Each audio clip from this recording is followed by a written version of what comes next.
Alright, mathletes and mental acrobats. Get ready for a feather-flapping brain teaser.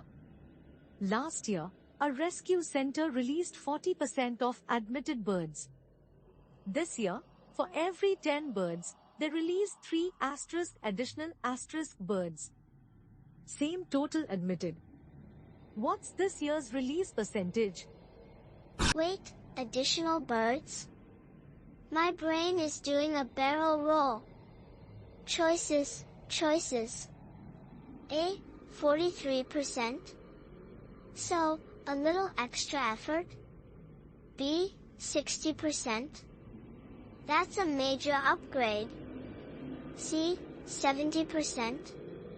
Are they magic bird whisperers now? D, 73%. Is that even possible?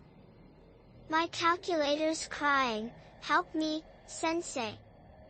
So, what's your answer, math whizzes? A, B, C, or D?